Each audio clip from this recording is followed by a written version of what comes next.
Not long ago, after believing it was impossible, I finally dumped my toxic ex. It was the kind of relationship that puts a dark cloud over everything. I would wake up every morning filled with dread. I thought the problem was me. But eventually, not only did I realize that I was in a toxic relationship, I realized a lot of other people probably are too, including the people in this room. Because my toxic relationship was with the word should. My relationship with should was so bad, it's kind of a dirty word to me now. The S word, as in stepping in should, scared shouldless, or worst of all, shoulding all over yourself. In other words, until fairly recently, I was obsessed with pursuing a career path that would be impressive to other people. I studied economics in college because I thought I should. I worked in corporate finance because I thought I should.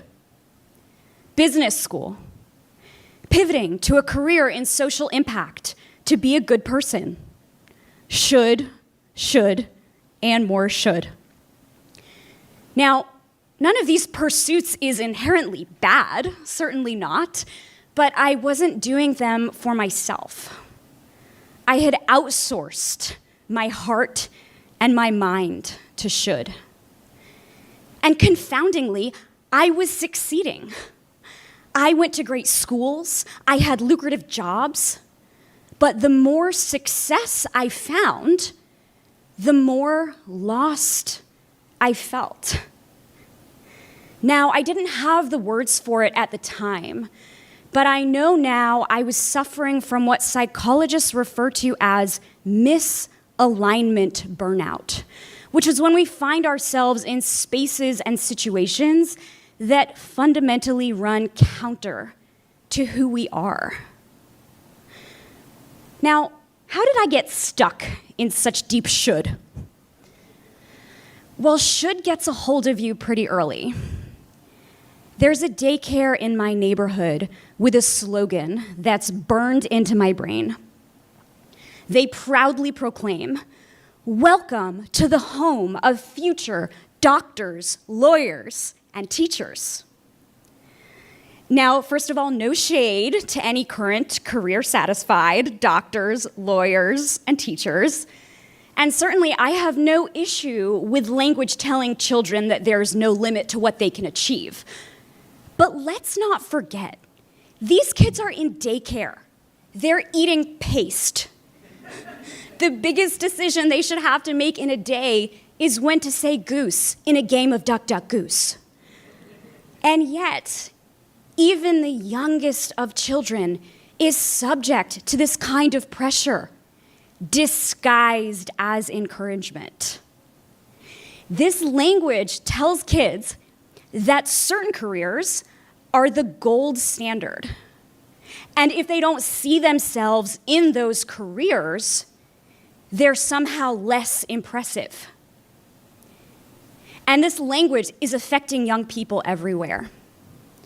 One study of 15-year-olds found that around the world, more and more teenagers are citing a smaller number of jobs that they want to pursue when they grow up. So for more and more young people, they actually think that their career prospects are getting narrower and narrower.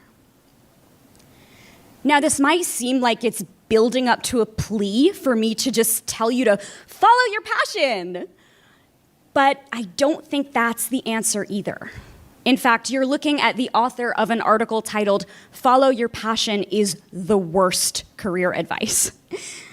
And that is, follow your passion really just assumes that we have one singular passion in life that we can easily match to a career. And by the way, we should innately know what that passion is by the time we're graduating high school. But think about it. Does it make sense to commit to the careers we wanted when we were 17? Think about every other decision you made when you were 17. Were any of those good ideas?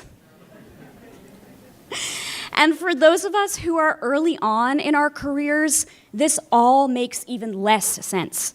One poll found that 40% of baby boomers stay in one job for over 20 years.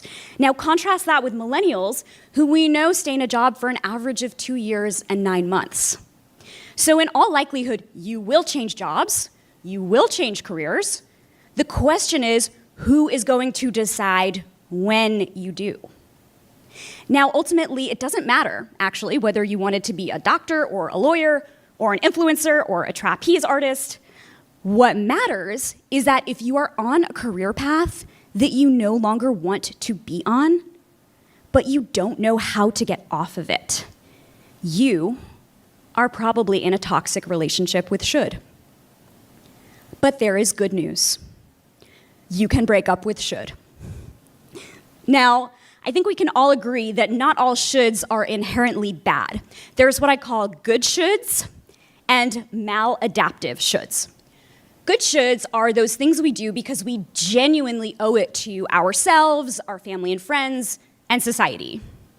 Should I empty the dishwasher so that my wife doesn't have to? Yes, you should. Should I get 8 hours of sleep so that I'm not a miserable monster tomorrow? Yeah, you should.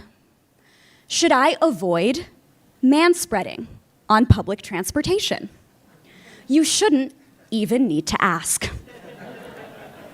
Maladaptive shoulds are different. It's that same sense of obligation, but not in service of any actual person. Instead, we're serving some imaginary voice or ideal in our head, which can lead us to hurt ourselves and benefit no one.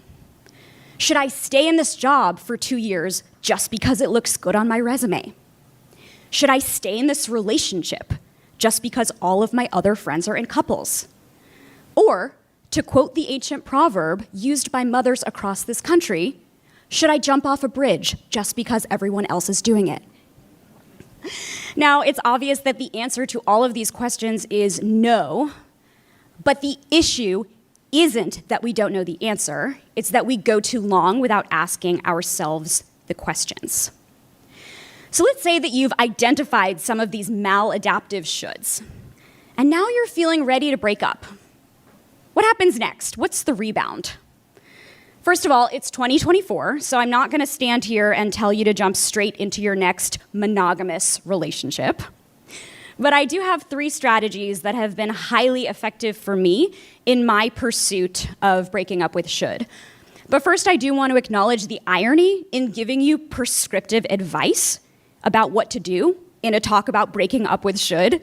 So let's say not that these are 3 things that you should do, but 3 things that you can do, if you so choose.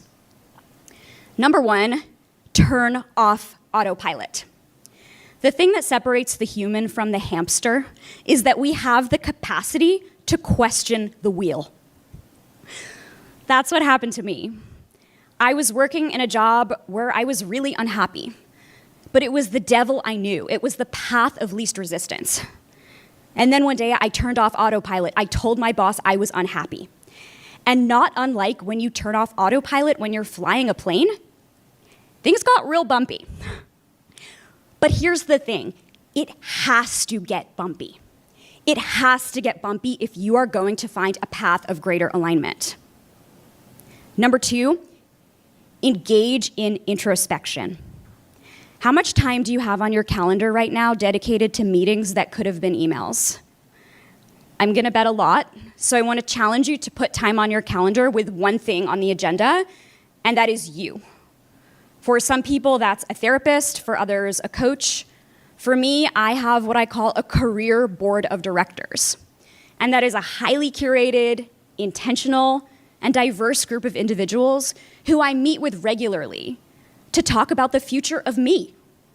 And just as important as any specific advice that these individuals give me is that I've made time to ask myself the hard questions. Where am I feeling energized right now? What do I need to say no to? Am I getting enough time with my child?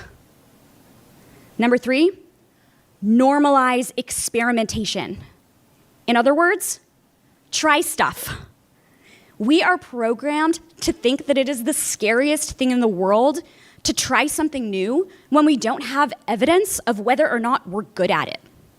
But we have to experiment if we are going to find out what we love, and just as important as what we love, what we hate.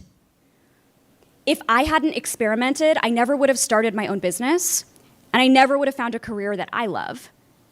Now, have I found my passion? Maybe I have for now. But the important thing is that when my passion changes, not if, but when, so will I, because I will have done these 3 steps. Now, am I tempted to text should every now and then after a few drinks and too much time spent doom scrolling LinkedIn? Yeah, I am. But then I text someone from my career board of directors, and they remind me that should and I broke up for a reason. And I've come too far to go back now. But if those pesky should feelings still persist, and I find myself tempted to overthink about other people's perceptions of me, I remind myself that I'm the main character in my own story, not anyone else's. The person who judges my impressiveness the most harshly is me. Most people are too busy worrying about whether or not they have spinach in their teeth. So with that in mind, when I feel deep down that something I'm doing isn't right for me, I take a beat.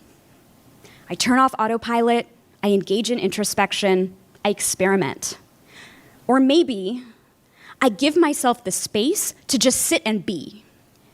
But the point is, I choose. I get to choose not to tie my worth to my accomplishments. And I encourage you to do the same. Not because you should, but because you can.